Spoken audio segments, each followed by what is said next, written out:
Ekranda gördüğünüz bu kadının adı Jill Dudley'dir. O 8 yaşındakı əkiz övladları Alex və Markus'un üzərindən özünə gəlir gətirən bir biznes qurmuşdu. Çoxunuz bu biznesin əslində nə olduğunu öyrənəndə bəlkə də insanlığa nifrət edəcəksiniz. Cəmi 20 dollar, hətta bəzən bir şüşə içki qarşılığında öz doğma anaları tərəfindən həyatları cəhənnəmə çevrilən bu əkizlərin hekayəsinə keçməzdən və qaranlığın izinə düşməzdən əvvəl videonu bəyənməyi və kanala abunə olmağı xahiş edirəm ki, unutmayın. 1982-ci ildə əkiz qardaşlardan biri olan Alex Lewis ağır bir motosiklet qəzası keçirəndən sonra yaddaşını tamamilə itirir. Xəstəxanada 3 həftəlik komadan ayıldıqdan sonra beynində böyük bir boşluq var idi. Nə atasını, nə anasını, heç nəyi və heç kəsi xatırlamırdı. Xatırladığı və tanıdığı sadəcə bir adam var idi. Əkiz qardaşı Markus Lewis. Əkiz qardaşının yaddaşını itirdiyini görən Markus nə edəcəyini bilmirdi. Uşaqlıqda yaşadıqları o dəhşəti ona danışıb danışmamaq barəsində qərarsız qalmışdı. Alexin gözlərinin önündə dumanlı obrazlar canlanır. Həmin obrazları aydın şəkildə görməyə çalışsa da bu onda alınmırdı. Alexi keçmişi ilə bağlayan sadəcə əkiz qardaşı idi və sadəcə o Alex həyatı yenidən hiss etməyə kömək edə bilərdi.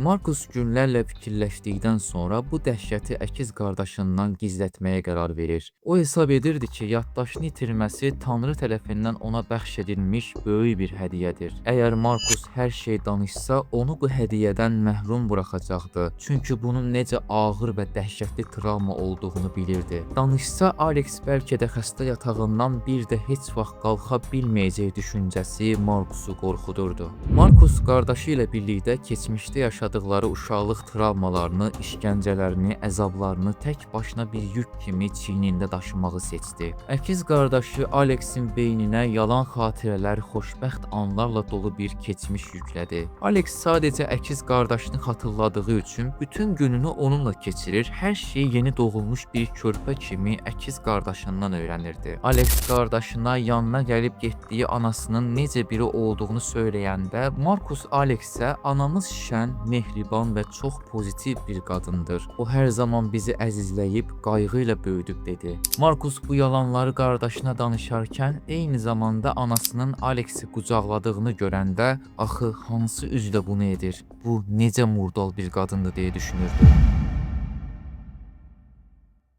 Alex və Markus 1964-cü il yanvar ayının 31-də John və Jillin əkiz övladları olaraq dünyaya gəlib. Əkizlər doğulduqdan 3 həftə sonra John həyat yoldaşı və Alexi xəstəxanadan çıxarıb evə aparanda ani bir diqqətsizlik ucbatından qəza törədir. Maşını başqa bir maşınla toqquşur. Güclü zərbə nəticəsində maşının ön şüşəsi dağılır və John maşının içindən uçaraq asfalta sərilir və bu qəza onun həyatını itirməsinə səbəb olur. Ərinin ölümündən 7 il sonra Jill özündən 20 yaş böyük Jack Dudley adlı bir mühasiblə ailə həyatı qurdu. Bu nigahdan onların Oliver adlı oğulları və Amanda adlı qızları dünyaya gəlir. Jack'in Sussex vilayətində 19-cu əsrə aid olan tarixi bir malikanəsi vardı. Alex xəstəxanadan çıxdıqdan sonra ailəsi ilə birlikdə uşaqlarının keçdiyi bu malikanəyə gəlir. Əkiz qardaşı ona bütün otaqları gəzdirir, hər şeyin yerini göstərirdi, amma Alex heç nəyi xatırlamır, bu ev ona yad bir insanın evi kimi gəlirdi. Alex bir insanın gündəlik vərdişlərini belə unutmuş vəziyyətdə idi. Markus ona ayaqqabı bağcıqlarını bağlamağı, yemək yeyərkən çəngəldən istifadə etməyi, dişlərini fırçalamağı balaca bir uşaq kimi yenidən öyrədirdi. Alex keçmişi haqqında sual verdikdə Markus ona xoşbəxt və maraqlı həyatlarının olduğundan, tez-tez böyük bir gəmi ilə səyahətə çıxıb fərqli ölkələr gəzdiklərindən, bütün gün dəniz kənarında oynadıqlarından bəhs edir. Eyni zamanda anaları Jillin enerji dolu bir qadın olduğundan yemək bişirərkən mahnılar oxuya-oxuya gözəl süfrə açmasından danışır. Həmin an Alex və Jack həyətdə qartopu oynayıb qar adamı düzəldərdilər. Ögey ataları isə həmişəki kimi çox danışmaz, bütün diqqətini oxuduğu qəzetlərə yönəldərdi. Alex Markusa o adamın çox qəribə olduğunu, ondan qorxduğunu desə də, Markus zamanla Jack'ə alışacaqsan baxan, sadəcə ona qarşı nəzakətli ol deyib Alexi sakitləşdirdi.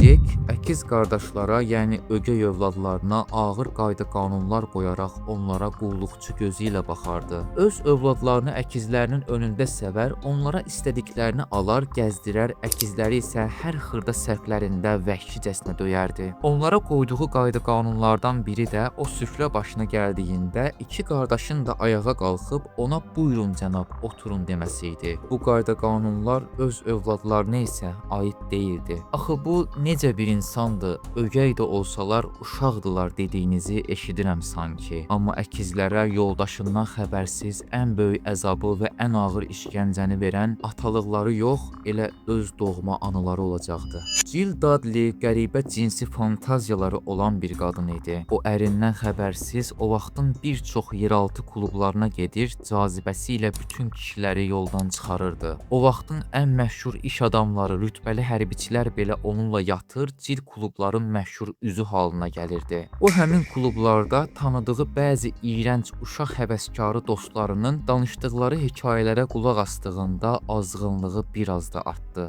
Jill cinsi fantaziyasını daha da genişləndirmək, bundan həzz almaq və həm də pul qazanmaq niyyətinə düşərək öz övladlarını $20 qarşılığında klubdakı pedofil dostlarına satmağı təklif etdi. Evə gəldiyində yuxarı otaqdakı ögey övladlarını əzizləyərkən aşağı mərtəbədəki doğma övladları üçün beynində dəhşətli və iyrənc planlar qururdu. Bir ananın doğma övladlarına belə bir canilik etməsini xəyal belə edə bilmirəm. Bir gün Jill psixopat bir dostu ilə razılaşıb övladlarından birini onun yanına gətirdi. Bu qapının arxasında durub əlinə keçən əskinazları sayarkən içəridə 8 yaşlı övladının zorlanması, onun inildəyərək gələn səsləri Jillin ana kimi nə vicdanına, nə də ruhuna təsir etmədi. Axşam övladını orada qoyub səhər isə evə gətirirdi. Axşam Markus yuxudan ayılanda Alexi yatağında görmədi və onun harada olduğunu anladı. Anası bu dəfə də onu aparmışdı və kim bilir qardaşı nə zülmlər çəkirdi.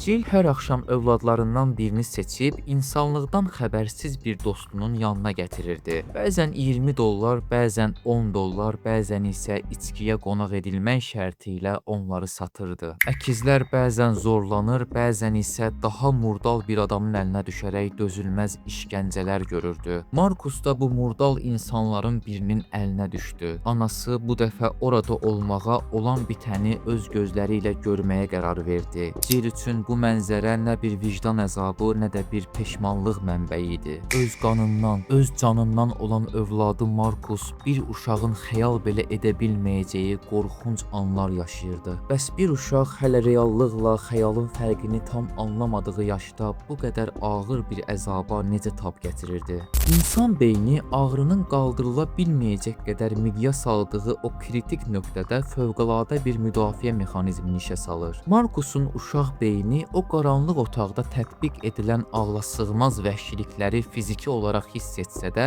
ruhunu o bədəndən uzaqlaşdırmağı öyrənmişdi. O baxır, amma görmürdü, eşidir, amma dərk etmirdi. Markus dözürdü, çünki onun dözməkdən başqa çarəsi yox idi. O gələcəkdə qardaşı Alexin hər şeyi unudacağı, özünün isə o iyrənc xatirələrin yükü altında tək başına əziləcəyi o qorxunc taleydən hələ xəbəri yox idi. Demək olar ki, hər gün davam edən bu iyrənc işgəncə əkiz qardaşların 7 yaşlarından düz 12 yaşlarına dək davam etmişdi. Sonuncu dəfə anası Markusu başqa bir dostunun yanına götürüb evə qayıtmışdı. Amma Markus anasının bu psixopat dostuna mən bunu istəmirəm deyib oradan evlərinə qaçmışdı. Anası səhər Markusu səhər yeməyində görüb təəccüblənsə də heç nə demədi və Markusun bu etdiyindən sonra bir daha onları pedofil dostlarının yanına aparmadı. Məlum olduğu kimi aradan 6 il keçmiş, Alex qəza törətmiş və yaddaşını itirmişdi. Markus isə qardaşının beynini gözəl, mənalı bir keçmiş ilə doldurmuşdu. O qardaşına bu yalanları danışarkən özü də keçmişini sanki unudur, danışdığı yalanlarla yaşamaq istəyirdi. Alex anasını Markus sayəsində gözəl insan kimi tanıyır, hər fürsətdə onun yanına gəlib söhbət edirdi. Hətta anasının ad günündə ziyafət təşkil etmiş, onunla birlikdə şam üfürmüşdülər. Ana bala xoş anlar yaşayıb Jill Alexi qucaqlayarkən Markus bir qıraqda oturub anasının bu üssüzlüyünə ad qoya bilmirdi.